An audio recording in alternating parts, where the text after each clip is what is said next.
grandes áreas, o primeiro ponto é conhecer essas grandes áreas.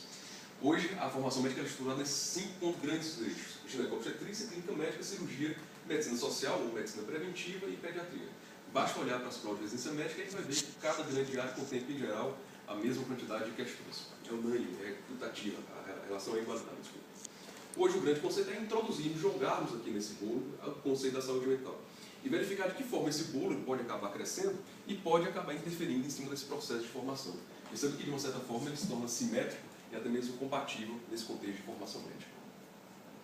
Só que outro grande passo é perceber, mas de que forma incorporar a saúde mental dentro desse contexto de formação, dar respaldo a essa saúde mental nesse contexto de 5 grandes áreas, como clínica médica, pediatria, ginecobstetrícia, medicina preventiva, que acabou ganhando bastante pouco nos últimos anos, dentro dessa sociedade. Então, a proposta que eu faço, simples, eu estou aqui em São Paulo, apesar de morar em Fortaleza, estou aqui em São Paulo há 2 meses, compartilhando um pouco do frio daqui de São Paulo. Em Fortaleza, se fizer frio de madrugada, 20 graus, por exemplo, aparece no jornal do dia seguinte, né? Assim, frio assola Fortaleza, mais ou menos assim, castiga Fortaleza. Então, a proposta que eu tenho é simples. Basta seguirmos a Avenida Paulista, por exemplo, a Horta de São Paulo, a 10ª universidade do país, a maior da América Latina, e tirarmos uma fotografia panorâmica, uma fotografia de 360 graus. Tentarmos perceber a velocidade com que as pessoas passam, por exemplo. Fatalmente os carros passariam, pessoas de diferentes orientações, diferentes tribos sociais, e algumas pessoas fatalmente não seriam fotografadas. Elas passariam tão apressadamente pela fotografia que passariam só uma mancha, só um vulto. Elas perderiam a identidade, perderiam a personalidade que elas trariam. O rosto não poderia ser identificado. E exatamente esse é o reflexo, essa fotografia da realidade social que a gente vive hoje.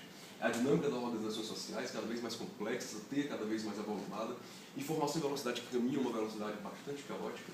Essas práticas que hoje são globalizadas, as pessoas têm uma preocupação muito grande em ver como o comportamento hoje se adequa em relação a outras partes do mundo, outros estados do mundo. Essas identidades hoje, que estão perdendo essas identidades, aquelas pessoas que passam muito apressadamente na fotografia, parecem um vulto na fotografia e se orientam a partir das demandas econômicas, dos modelos neoliberalistas, etc. E acabam se descaracterizando por conta disso. A partir dessas complexidades, esses novos perfis de organização, tanto da família como da comunidade e hoje principalmente do trabalho. E aí, partindo dessa fotografia, esse retrato que a gente tirou daquelas pessoas lá na Avenida Paulista, eles fazem os seguintes questionamentos: quem sou eu? Onde estou? Para onde irei? Como chegarei lá e quem cuidará de mim? As perguntas aparecendo aqui novamente. Quando a gente fala do paciente, não nos vinculamos, por favor, dos pacientes. A gente tem um grande hábito médico durante a formação, ele não aprende a ser paciente. Ele não aprende a lidar com o próprio adoecimento e acaba acreditando que o paciente é uma entidade criada, uma entidade à parte, que alguém já nasce teoricamente paciente. Excetuando as doenças genéticas, alguém nasce paciente. Nós também somos pacientes, nós temos que saber lidar com a própria saúde mental e infelizmente ninguém olha para isso. E a pergunta mais interessante que o paciente pode se fazer é: quem cuidará de mim? Aquele velho dilema, quem me salvará? E a demanda de saúde mental? Você comentou que existe uma demanda social, existe um retrato social grande, aquele prossocial das descaracterizações, da pessoa desfigurada, das identidades desfiguradas, mas de uma realidade palpável, uma realidade clínica que a gente vê muito bem nos ambulatórios de atenção básica, principalmente. É uma queixa de 25% a 30%. A atenção básica hoje ela deve ser compreendida, e é compreendida como uma porta de entrada, e a reforma psiquiátrica tem atentado cada vez mais para isso, tanto como porta de entrada como meio de tratamento, uma capacidade de resolução de até 85% dos casos. Existe uma necessidade de descentralização dessa assistência mental, acabou aquele conceito de nosocômio, de loucura, etc.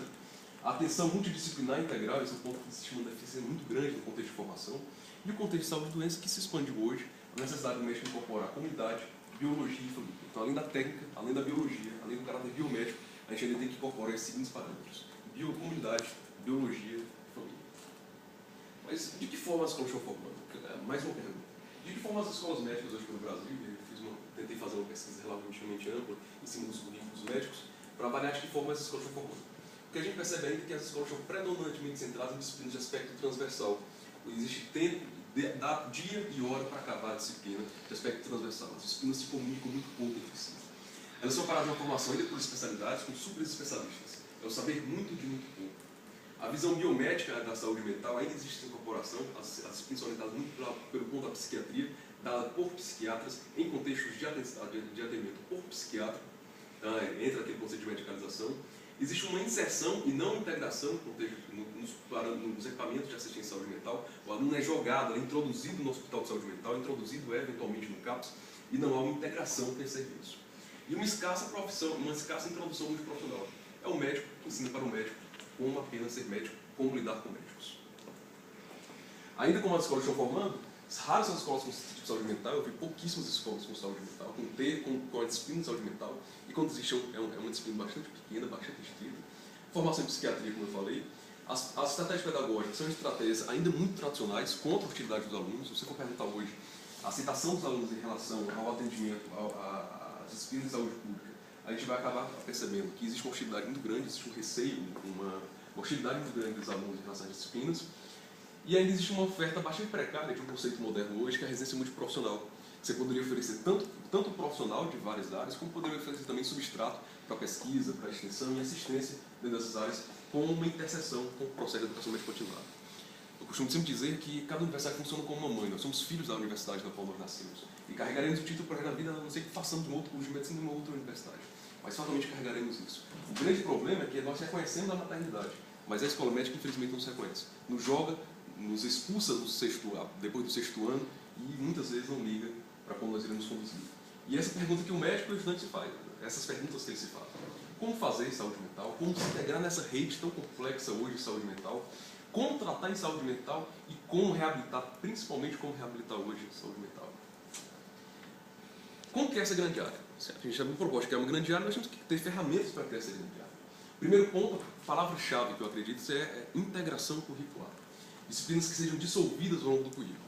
Isso é uma grande área, parte do princípio que nós iremos conseguir introduzir, jogá-las, dissolvê-las, desde o primeiro até o último semestre letivo do estudante. Com incursão por outras disciplinas. Então, todas as disciplinas aqui, elas permitem e necessitam de incursão com saúde mental. Portanto, saúde coletiva, políticas públicas, educação em saúde, um impacto fundamental na relação médico-paciente é a família e comunidade. Então, saber ensinar, saber orientar esse paciente, a família desse paciente é fundamental. E, infelizmente, nós temos uma precariedade muito grande nesse ponto. A farmacologia, obviamente, nós temos médicos, nós temos que ter o tratamento, saber lidar com a farmacologia, a psicologia médica, saúde da mulher, saúde do homem, geriatria, pediatria e biatria, que é o conceito que surgiu sobre atendimento do adolescente, saúde do trabalhador, a antropologia médica, tanatologia e medicina legal. Nós não sabemos lidar com a morte. Nós temos o grande conceito de que o médico é o eterno lutador contra a morte. Na verdade, nós não lutamos contra a morte, é impossível lutar contra ela. Nós temos que lutar em prol da qualidade de vida. Infelizmente, não nos ensinam isso na faculdade. O outro grande ponto é inserir esse aluno na rede. Isso que é interessante, é reconhecer a comunidade e as particularidades. Dissolver as paredes da universidade, fazer com que o aluno seja introduzido na comunidade e passe a incorporar esta comunidade. Adotar esta comunidade, adotar um grupo de famílias, adotar uma equipe de saúde da família e comunidade e saber lidar na prática, de forma bastante palpável, como lidar com a saúde pública, com a saúde mental, no caso, e a assistência médica propriamente. Reconhecer as políticas locais de assistência, as diretrizes curriculares são unânimes em relação a isso. É necessário reconhecer as características de cada local. Eu vivo no norte várias faculdades, por exemplo, que têm disciplina de saúde indígena, por exemplo.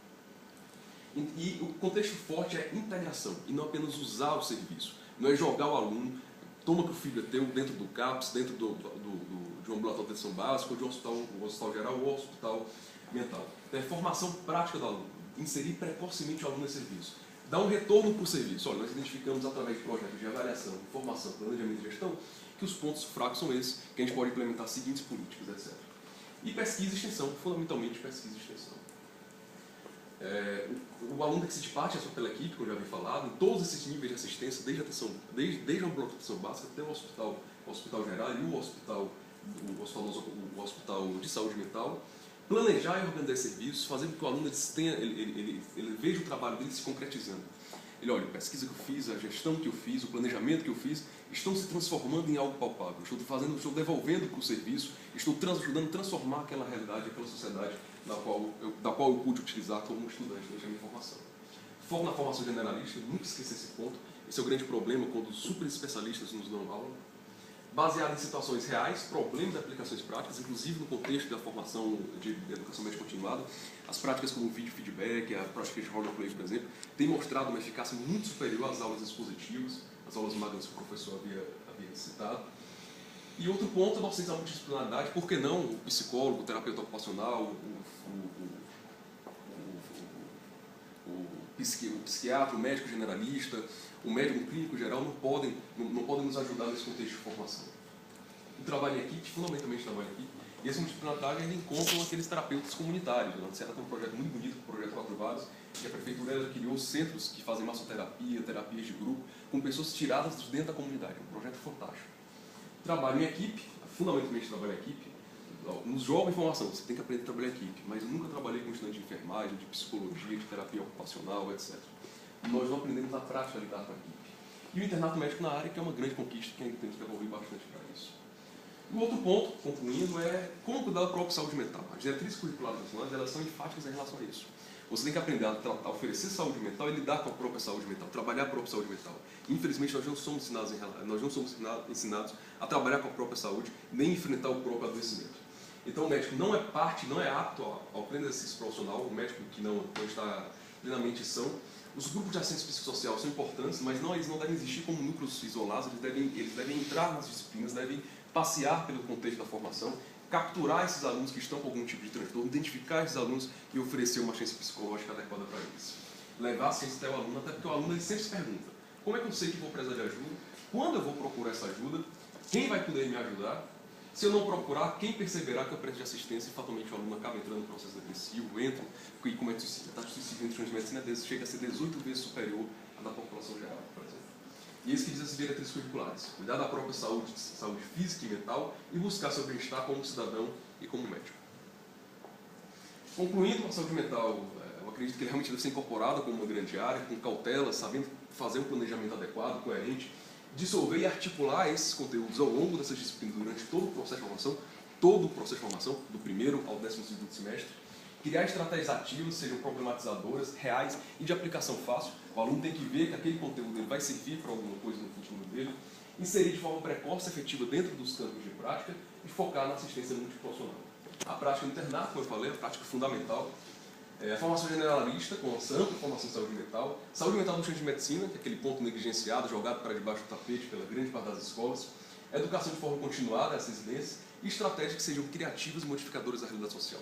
O médico hoje, acima de tudo, é um agente de transformação social, é um agente cidadão, então nós temos que ter esse tipo de formação para o nosso contexto de formação. Essas são referências e leituras sugeridas que eu faço em relação à pesquisa. Eu termino com uma frase da professora Cecília Minari, da Fundação Fiocruz, que eu peço permissão para fazer uma pequena modificação. A professora Cecília Minari, nos artigos ele fala: a doença, a saúde e a morte não se reduzem a uma evidência orgânica, natural, objetiva, mas estão intimamente relacionadas com as características de cada sociedade. E essas sociedades demandam um tipo de médico em especial. Essas sociedades precisam de um médico que reconheça que a doença é uma realidade construída e o doente, acima de tudo, é um personagem social. Muito obrigado.